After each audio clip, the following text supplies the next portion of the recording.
Hey Mishka, today is October 29th, 2017, and it's a bit dark outside because the clock's changed and now our entire body clock is completely screwed up. But that's okay. Um, so a few weeks ago I got into a fight with someone, and they said something that I've been hearing a lot of, and it's really made me go into a lot of thinking. Um, what they said is, Athena, I think you should be more like Gandhi. More like Gandhi, right? Because everyone knows that a American with cerebral palsy girl who is 33 years old should be more like Gandhi. Um, I admire Gandhi, and I have also heard Athena, you should be more like Martin Luther King, who I also greatly admire. Um, but I don't think that's fair. And I don't think that's fair for two reasons. First of all, I think we have an idea that these men who sought civil and women who sought civil disobedience were cute and cuddly and people always liked them. And that simply isn't true. Um, that simply isn't true on a number of levels. Both Martin Luther King and Gandhi were shot, so somebody was obviously upset with them at some point in time. Um, and these people were not passive. They refused violence, but they didn't refuse confrontation. And I think very often we living now believe that we will always be proven to be on the right side of history. And I think the people that Gandhi confronted and Martin Luther King confronted believed that too. That blacks should be segregated and be happy for what they get. And India should be under colonial rule. And statistically, most of us would end up on the wrong side of history.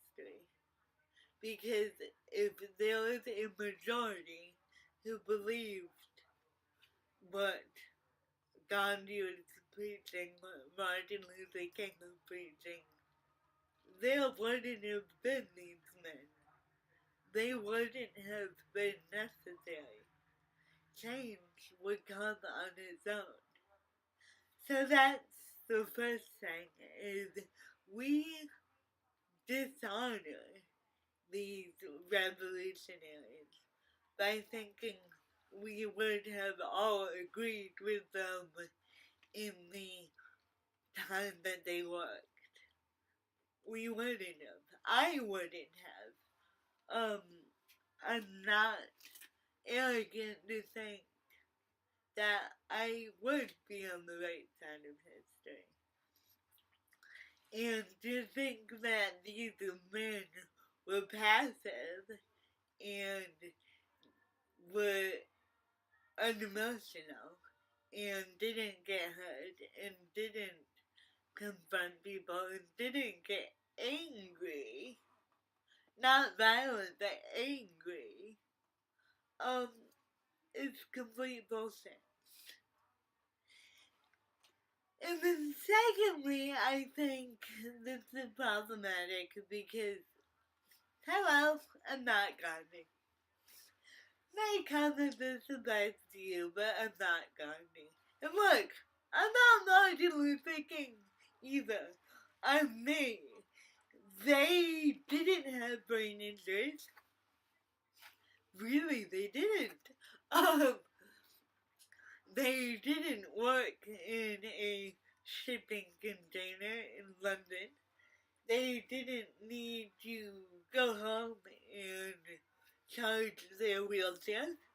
Um, they had wives that they could go home to every night. I don't. I'm not these men. And not only that, the world is different.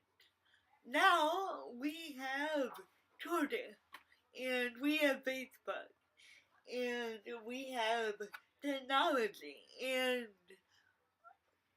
I'm an immigrant living in a foreign country. They were not. So, of course. And I'm a woman. Can you believe it? I'm a woman. I'm gonna do things differently than these men because I'm a woman. Um,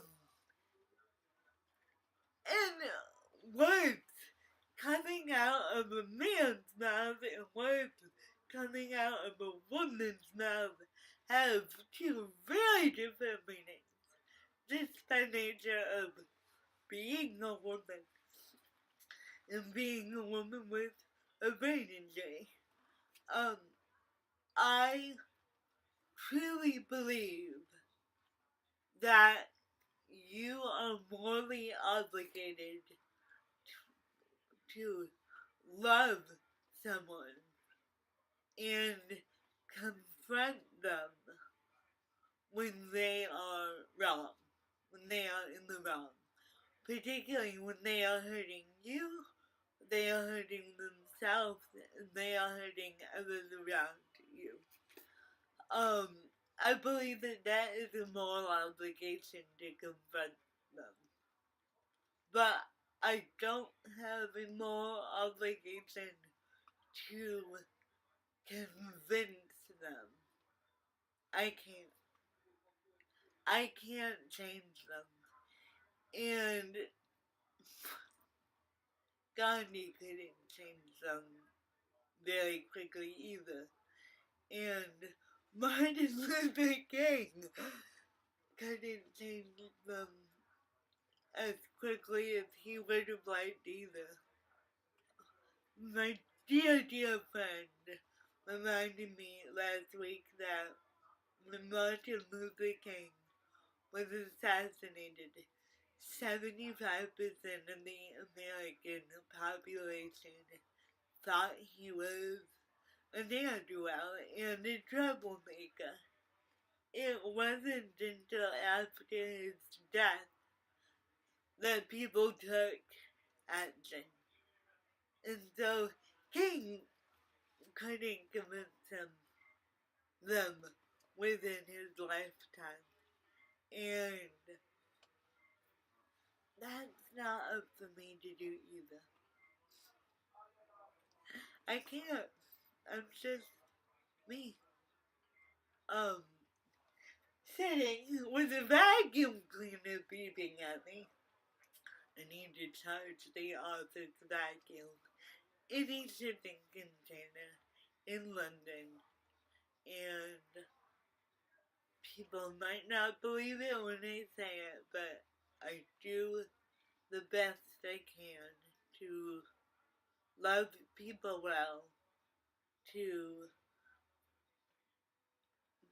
confront them when they need to be confronted, and to love them regardless of the outcome. And that's all I can do. Everything else is up to them.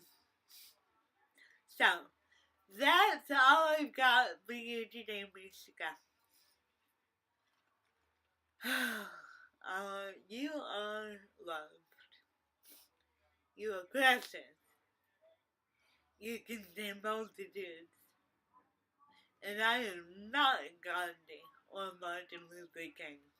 Sorry, you get me instead. That's okay. I think it's okay. Alright, I've got work to do. So, see you tomorrow. Bye.